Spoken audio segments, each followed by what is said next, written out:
본문의 말씀은 바나바와 바울이 또 바울과 바나바가 안디옥 또 13장 1절은 안디옥 교회인 안디옥이 아니라 13장 13절에 보게 되면 14절에 보게 되면 비시디아 안디옥이라는 곳을 말씀과 지명을 말하는데 그곳에서 말씀을 전할 때 복음을 전할 때 선교할 때가 배경이 되는 것을 보게 되었습니다.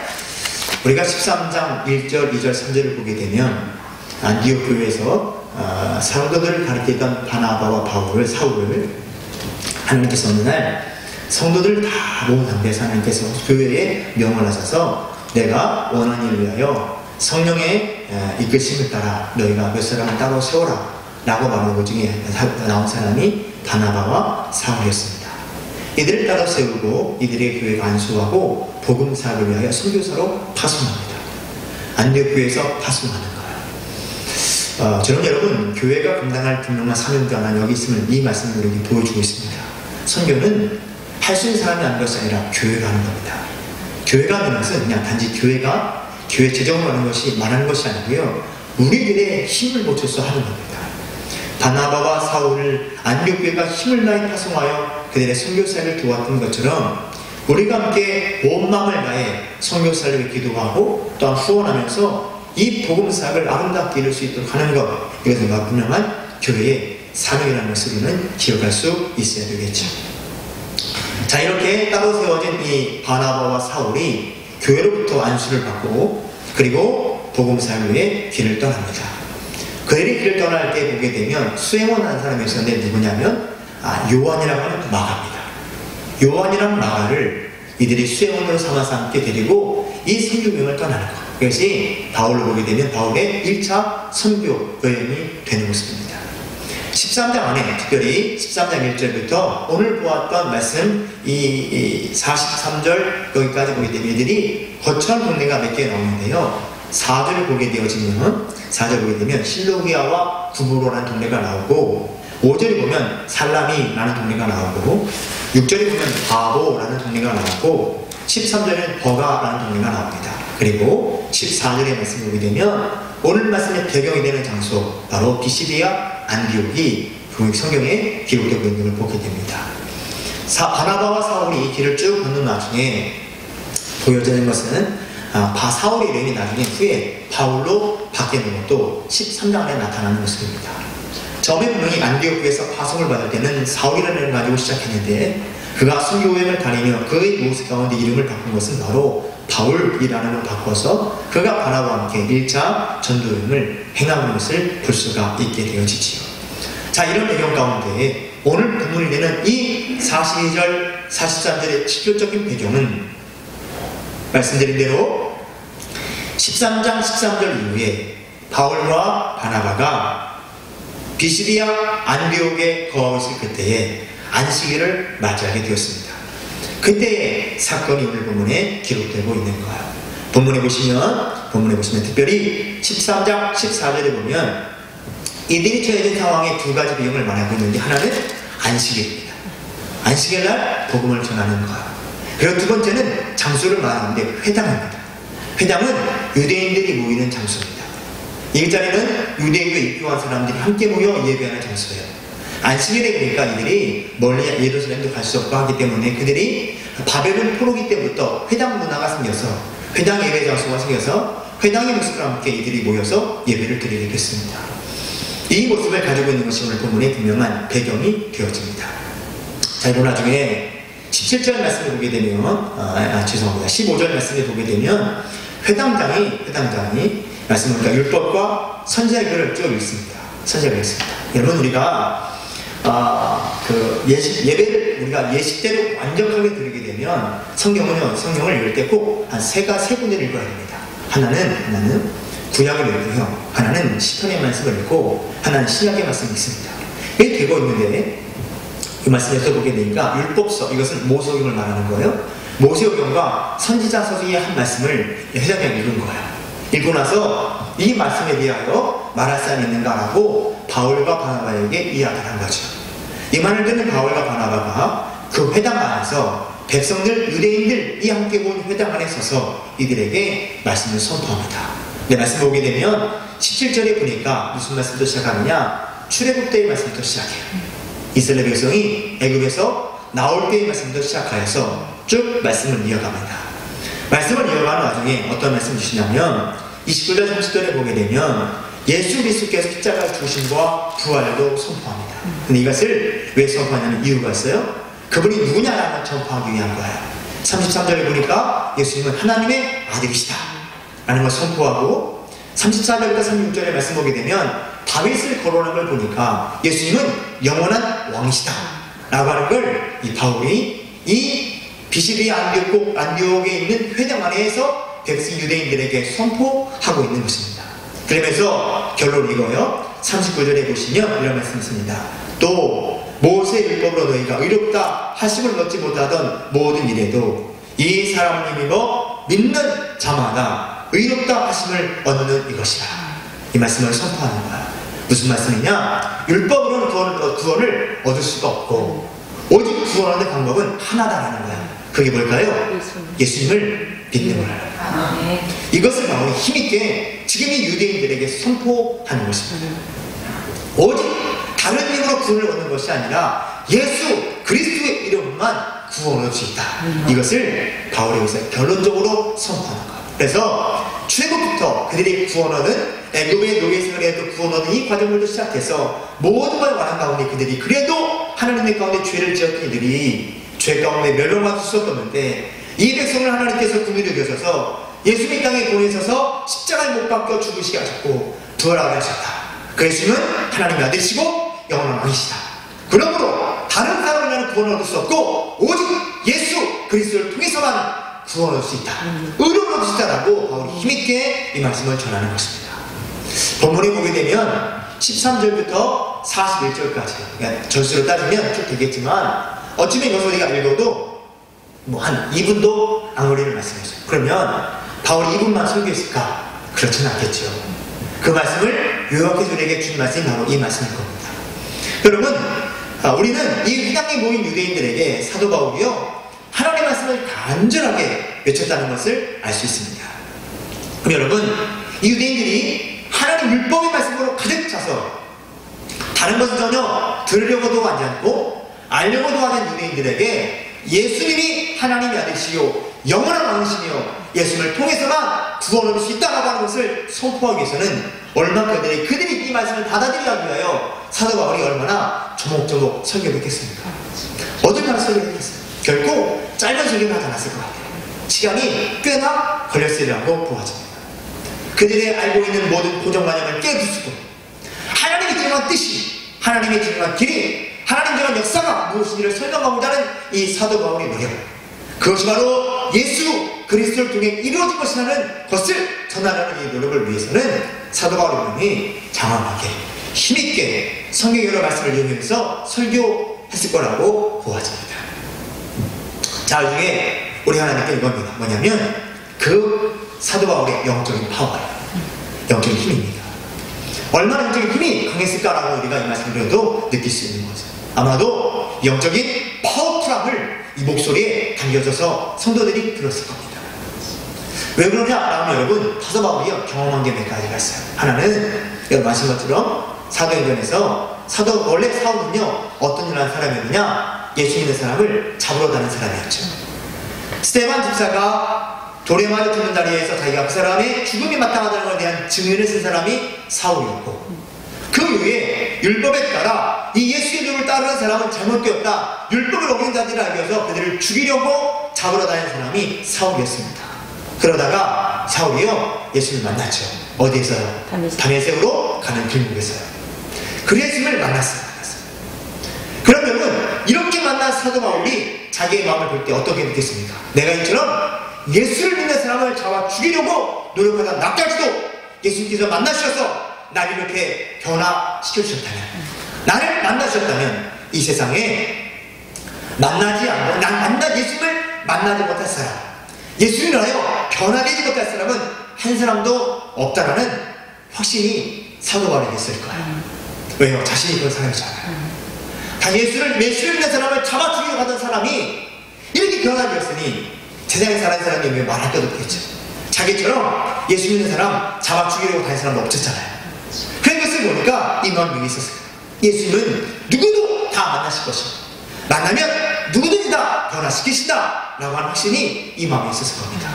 그렇기 때문에 오늘 BCD 안동에서도 힘있게 예수를 선포할 수 있었게 되겠지요. 또 하나, 사도 바울의 역사를 보면요, 사도 바울이 이렇게 다메섹에서 예수를 만난 다음에 그의 길을 쭉 보면 그 한 가지 거쳐놓습니다. 어디 거쳐놨느냐? 아라비아 사막 광야를 거쳤어요. 그것도 성경 보게 되면 정확한 뉴스는 나오지 않지만 갈라디아서 1장 18절에 보면 3년 후에 그가 예루살렘에 올라왔다는 말을 볼 때 아마도 광야에 3년을 머무르지 않았을까 라고 생각을 합니다. 광야, 그것이 어떤 겁니까? 아무것도 없는 거잖아요. 아무것도 없는 거잖아요. 그럼 여러분, 거기에 살 수 있는 방법은 뭐하냐? 하나님 믿는 아니고는 살 수 없는 거예요. 광야 3년 동안 이 사울은 이걸 경험한 거야. 무엇을요? 사는 것은 무엇으로 산다? 내 힘과 내 능력이 아니라 하나님의 은혜로 산다. 이스라엘 백성이 출애굽하여 광야 40년을 지날 때에 하나님이 주신 만나와 메추라기 먹고 살았던 것처럼 그 하나님대로 살았던 것처럼 사도 바울도요 아라비아 광야에서 이 은혜를 경험한 거예요. 하나님 은혜 아니고는 살 수가 없다. 내가 사는 것은 하나님의 은혜로만 살 수가 없다. 이것을 경험한 거예요. 여러분, 여기에서 이 모습을 경험한 건요, 자기가 가졌던 모든 경험과 모든 지식과 모든 과정과 모든 것을 다 버려야만 하나님을 구할 수 있어요. 여러분, 우리 주변에 보십시오. 내 의가 가득한 사람은요, 하나님의 은혜를 구하기가 매우 어려워요. 내 의가 충만한 사람은 하나님을 구하기가 너무나 어려워요. 내 의가 깨어지지 않으면 하나님을 구하기가 너무너무 어려워요. 우리가 하나님의 은혜를 구해주기 위해서는 먼저는 뭘 하냐면 내가 부서져야 돼요. 내가 깨어져야 돼요. 내가 나를 내려놓을 수 있어야 돼요. 그럴 때 하나님의 은혜를 구할 수가 있어요. 하나님을 구할 수가 있어요. 이 모습이 사울에게 있었다는 거죠. 철저히 자기를 부인하는 모습, 철저히 자기를 깨부수는 모습, 철저히 자기를 내려놓는 모습이 이 광야 3년 동안 그에게 있었다라고 하는 거예요. 또 하나, 광야에서는요, 사울을 알아는 사람이 한 사람도 없어요. 사람이 없으니까. 사람이 없으니까 자기를 알아는 사람이 없어요. 자기를 아는 사람이. 무엇을 해도, 어떤 일 해도 자기를 알아는 사람은 아무도 없어요. 여러분, 그것을 뭘 느꼈을까요? 한 가지입니다. 사람들이 나를 안 알아도 된다. 누구만 나를 알아주면 되겠다. 하나님만 알아주면 되겠다. 이걸 느꼈겠죠. 이걸 분명히 광야에서 느낍니다. 사랑하는 여러분, 저는 여러분과 저도요, 이와 같은 사울이 느꼈던 은혜를 여러분과 제가 경험할 수 있기를 주의 이름으로 축복합니다. 우리가 살아가는 것은 뭐가 있어서 산다고요? 하나님 은혜가 있어서 사는 거예요. 사람들 알아주지 않아도 누구나 알아주면 된다고요? 하나님 알아주면 되는 줄 믿습니다. 이것이 광야 가운데 주어진 은혜였어요. 이게 은혜였어요. 하나님만 나를 알아주면 되는 거예요. 광야에서 내가 어떤 일을 하더라도 어떤 일에도 알아주는 사람이 아무도 없는데 그러나 그분이 알아주는 한 분이 있더라는 거죠. 그분이 누구냐? 하나님이라는 여러분, 광야의 모습은요, 그 과정 때문에 더 깊이 하나님 만나는 수가 되는 거예요. 더 깊이 하나님 만나는 위치가 되는 거예요. 우리가 이렇게 막 바쁘게 사람들 가운데 막 살아가고 여러 일하는 가운데서 하나님 만나는 것보다 내가 광야에서 철저히 고독하게 혼자 하나님 바라볼 때 더 깊이 만날 수가 있게 되더라는 거죠. 여러분, 왜 우리에게 주님께서 말씀하실 때 기도를 골방에서 하나 하셨을까요? 아무도 보지 않는 거예요. 또 하나, 아무도 알아주지 않는 거예요. 오직 누구나 알아주시는 거죠? 하나님 알아주시는 거예요. 여러분, 그 골방에 기도할 때 뭐가 필요하겠습니까? 아직 하나님 은혜만 필요한 거예요. 이것 때문에 하나님 우리 예수님은 우리에게 골방에서 기도하라 라고 하셨는지 모르겠어요. 이런 우리는 분명히 하나님 앞에서요, 철저히 혼자가 될 필요가 있어요. 많은 사람 가운데 나가 아니라 하나님과 철저히 이렇게 혼자가 될 필요가 있더라고요. 그래서 여러분, 광야는 시험의 장소이기도 하지만 은혜의 장소가 되는 거예요. 사울은 이 아라비아 광야에서 이 모든 걸 경험한 자가 되었어요. 그러다 보니 이 마음 때문에, 즉 하나님의 말씀이 된다 라는 마음과 사람이 알아주지 않아도 하나님 알아주면 된다 라는 이 마음이 광야에서 느꼈기 때문에 힘있게 능력있게 선교의 삶을 감당할 수 있었다고 보았습니다. 우리가 왜 이런 일을 감당하지 못할까? 우리 이거 볼 게 없잖아요. 사실 저를 믿어 계신 분들 제가 볼 게 없잖아요. 하나님 은혜보다 돈이 더 필요하지 않으세요? 하나님 나라 주기보다 사람 나라 주기 필요하지 않으세요? 우리 모습이 그렇죠. 그렇기 때문에 바울처럼 이렇게 큰 일을 감당하지 못하는 거예요. 우리들도 여러분 그렇기 때문에 이 바울이 경험했던 모습을 경험하면 바울과 같은 이 결단이 여러분 저에게 있게 될 줄로 믿습니다. 그러다 보니까 바울이 지금 안디옥, 이 비시디아 안디옥 이 회당에서도 아주 어림짐없이 모든 걸 선포하는 거야. 하나님만 알아주면 되니까, 자기가 일하는 곳에 하나님의 은혜가 있을 거니까 이걸 믿고 사도 바울이 힘있게 주의 말씀을 선포하는 거야. 오직 하나님의 지혜를 가지고 마음껏 선포하는 것이 바로 이 모습이 있습니다. 본문이요, 바로 이런 마음으로 선포된 역사 가운데 놀라운 일원이 일어나는 것을 보여준 설교에 부응되는 거죠. 자, 이 설교를 듣고 난 사람들이 사도 바울이 설교를 마쳤습니다. 그런 다음 회당에서 바나바와 함께 나가려고 하는 거예요. 그러자 42절을 보실까요? 자, 함께 읽어보겠습니다. 42절 함께 했습니다. 시작. 그들이 나갈 때 사람들이 청할 때 다음 안식일에도 이 말씀을 하라 하더라. 42절의 역사가 나타났어요. 무슨 말인지 아시죠? 바울과 바나바가 이제 회당에서 나가려고 하니까 사람들이 붙잡고 간절하게 요청하는 거죠. 뭘 요청하느냐? 다음 주에도 와서 얘기했던 말씀을 또 한 번 해달라. 이 그렇지. 분명히 다른 말 아닐 거예요.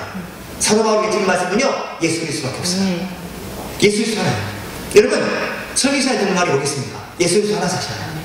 여기가 52주 동안 우리 평생과 계속 듣고 있는 거잖아요. 설교의 모습 가운데 설교하다 하늘에서 금덩어리가 떨어지는 건 없습니다. 우리가 듣는 것은 예수 그리스도입니다. 이걸 지금 이 사람들이요, 비시디아 안디옥 사람들이, 유대인들이 이 사도 바울과 이 바나바에게 힘있게 간청하고 있는 거예요. 이 간청이 있었기 때문에 43절의 은혜가 있던 거죠. 43절 한번 읽어보시겠어요? 한번 읽습니다. 시작. 회당의 모임이 끝난 후에 유대인과 유대기득과 경건한 사람들이 많이 바울과 바나바를 따르니 두 사도가 더불어 말하고 항상 하나님 은혜 가운데 있으라 권하니라. 막 사람들이 막 자기를 따라오니까 그들 막 그 복음과 얘기한 거예요. 그 설교를 받는 게 아니라 서로 막 이 말씀에 대해 주고받은 거예요. 설교 후에. 그 말씀 어떤 말씀이냐? 물으면 답해주고 또 물으면 답해주고 성경보란 거예요. 설교 후에, 예배 후에 성경보시가 이어진 거예요.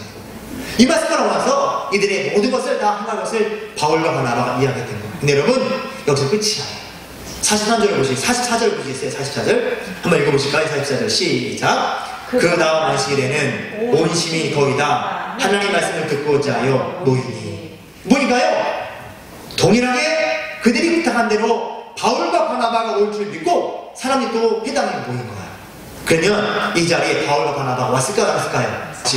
46절을 보시면 바울과 바나바가 대담대히 말하여 이르되 하면서 이제 또 하나님 말씀을 선포하는 걸 우리에게 보여주고 있더라는 거예요. 말씀드린 건 뭐냐면 42절의 모습은요, 백성들의 간청이에요. 성도들의 간청이에요. 이 성도의 간청이 있었기 때문에 43절의 은혜, 더불어 이 말씀에 대해 서로 공부하는 은혜가 있게 되었고, 44절의 응답, 한 주 후에 다음 안식일로 다시 와서 말씀을 전하는 그 말에 응답하여 하나님께서 바나바 바울을 그곳에 보내신 응답이 있게 되었더라 라는 거죠. 여러분, 여기 왜 안식일일까? 우리는 안식일이 아니고 주일날 예배드리는데, 이것은요, 당시에 모든 것은 아직 이들은 유대교에 따르는 사람들이에요. 그래 당연히 안식일에 모이죠. 여러분, 요르단에 저희 동기 한 명이 있어요. 요르단에 한인교회를 목회하는 목사가 있어요. 친구 목사가. 근데 여러분, 그 교회는 예배를 언제 드리냐? 금요일날 드려요. 왜 그럴까요? 거기날 못 가요. 금요일날 드려요. 분명한 것은 여러분, 이 안식이라는 것에 우리가 다른 마음을 가져서 왜 우리는 주일날 예배를 드려 안식일 드려야 하냐? 이게 아니에요. 여러분, 주일을 예배를 드린 분명한 이유는 뭐냐면, 주일이 어떤 날이냐? 예수 그리스도의 죽음을 이기시고 부활하신 날이십니다. 우리가 주일에 모이는 건 이 부활절을 경험하는 거예요. 부활 은혜를 고백하는 거예요. 그날이 뭐냐면 죽음의 권세가 이기고 깨지고 생명의 복을 주어진 날이에요. 예수님께서 죽음 가운데 부활하심을 통하여 율법이 완전하게 완성된 날이 바로 그 날이에요. 그날에 우리가 이 주일에 모여서 예배를 드리는 거예요. 그럼 여러분, 이거 이상한 생각 하실 필요 없어요. 어쨌든 오늘 이 말씀을 내가 아니니까 여러분, 이렇게 그들이 원하는 대로 바울과 바나바가 다시 그 다음 안식일에 와서 그와 함께 있는 모든 성도와 함께 이 말씀을 나누는 역사가 있게 되더라라고 하는 거죠. 자, 그럼 여러분 이제 남은 짧은 시간 여러분이 살펴보냐면, 그러면 이 은혜와 응답이 있게 됐던 이 42절의 간청은 대체 무엇이냐라고 하는 걸 우리가 살펴볼 필요가 있다는 거죠. 그것을 우리가 볼 필요가 있어요. 42절의 간청이 무엇이냐, 이걸 우리가 함께 살펴보아야 하는 거겠죠. 여러분, 그 간청은요 다른 게 아니라 딱 하나입니다. 말씀을 사모하는 것입니다. 말씀을 사모하는. 이 말씀을 사모하기 때문에 이렇게 다음 안식일에 와서 우리에게 말씀을 전해달라고 간청할 수 있게 됐더라고요. 진리의 말씀을 선포한 바울에게 한 주 동안 다른 곳에 가지 말고 여기 한 주 더 머물고 있다가 다음 안식일에 여기 회당에 와서 그 진리의 말씀을 한 번 더 우리가 들을 수 있도록 해달라고 간절하게 비치는 이 간청, 이것이 이 은혜와 응답의 법을 경험하겠던 역사라는 거예요. 자, 여러분, 이 간청이 어떻게 일어났을까? 어떻게 일어났을까? 이 간청은 분명히 오늘날 우리가 회복되어야 되는 간청인데 우리가 어떻게 할 수 있을까? 여러분, 볼 필요가 있는 거예요. 먼저 여러분, 이것에는요 분명히 말씀을 전하는 바울의 역사가 있음을 볼 수 있습니다. 바울의 역사가 있음을 볼 수 있어요. 바울이 정말 영적으로 충만한 사람으로 그렇게 복음을 전하여서 그 복음을 듣는 사람들이 마음에 큰 울림이 있고, 그것 때문에 다음 주에 다시 와서 말씀을 전하려고 하는 이 역사가 있게 되었다고 하는 거예요. 그렇기 때문에 저는요 오늘날 여러분에게 참 죄송한 마음을 갖고 있습니다. 바울 같은 영성이 제게 있어야 이렇게 여러분에게 말씀을 전하게 되면 다음에 또 듣고자 하는 마음이 생겼을 텐데, 이 마음이 들지 못하던 한 영성의 제게 부족함이 여러분에게 참 죄송한 마음을 갖게 되어집니다. 제가 가만히 보면요, 예전에 목사님들의 설교와 오늘날 목사님의 설교를 가만히 보지 한번 본 적이 있거든요. 그랬더니 질적으로 보면 분명히 오늘이 훨씬 낫습니다. 질적으로 훨씬 나아요. 설교의 깊이, 내용, 구성, 성경을 인용하는 것, 혹은 다른 예언을 인용하는 것, 뭐 성경의 말씀을 가지고 설명 적용하는 등등 모든 부분에서 제가 볼 때는 오늘날 목사님들의 설교가 더 좋아요. 근데 분명한 것은 하나는 뭐냐면, 예전 우리 선배 목사님들의 영성을 제가 지금 따라가지 못하고 있다는 거예요. 공부도 예전 선배 목사님보다 저나 요즘의 목회자들이요 더 많이 했지요. 왜냐하면 요즘은 안수를 받으면 꼭 대학원에 나와야 돼요. 대학원 안 나오면 안수를 안 돼요. 그러니까 더 많이 배웠어요. 공부의 질적인 내용도 분명히 더 좋아요. 왜냐하면 신학교 공부 이전에는 박사님들이 없었거든요. 요즘은 박사가 아니면 교수가 될 수 없는 것 같아요. 그래야 내용도 공부의 질적인 면도 더 좋다라고 볼 수가 있어요. 그런데 설교와 질적으로는 분명히 매우 좋아졌지만 예전 선배 목사님들의 영성을 따라하지 못하다 보니까 오늘 본문과 역사가 예전보다 적게 나타나는 것이 현실인 것 같습니다. 그것을 제가 인정할 수가 없어요. 그래서 저도 이 말씀을 함께 나누면서 결단하는 거죠. 더욱더 이 모습이 내게도 있도록 내 영성을 쌓는 모습을 훈련하는 것이 필요하겠다. 라는 명에 제가 결단을 나왔습니다. 여러분, 여기까지 끝이 아닙니다. 하나만 더 있습니다. 하나는 뭐냐면 말씀을 듣는 표준입니다. 여러분들이라는 거예요. 오늘 말씀 보게 되면 이 앞에 있는 내용을 집에 가서 읽어보시면 이 사도 바울의 말에, 이 설교에 회중들이 얼마큼 집중했는지 우리가 느낄 수 있어요. 사도 바울이 전하는 말에 이분들이 집중한 거예요. 본문 우리가 아까 보았던 13장 15절 말씀 보게 되면요, 이 말씀에 회당장이 그들을 불러서 세워서 말씀 전하게 하거든요. 그러면 회당장이 세워놓을 정도니까 사람들이 집중하는 거죠. 집중하는 거예요.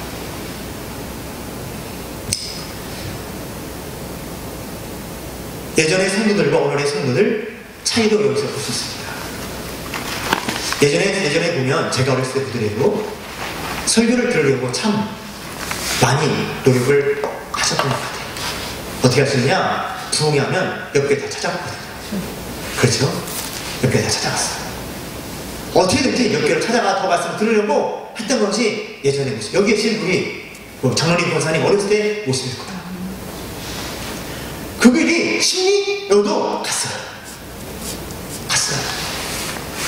제가 한번 제가 컸던 그 시골 교회요, 그 저희 고향 교회, 거기는요, 교회를 세우기 위해서 한 뭐 100m 넘는 것 같아요. 교회를 세우기. 그만큼 노력했던 것이 예전에 우리 선배 성도들의 모습이었어요. 그런데 지금 이 마음이 많이 시대되었죠. 어떻게 하시냐고요? 설교가 길면 은혜가 없대요. 이게 요즘 현실이에요. 설교가 길면 은혜가 안 된대요. 설교가 시간까지는 아니잖아요. 근데 설교가 길면 은혜가 안 된대요. 이게 말입니까? 그건 아니거든요. 이것이 오늘날 성도들의 마음이신 것 같아요.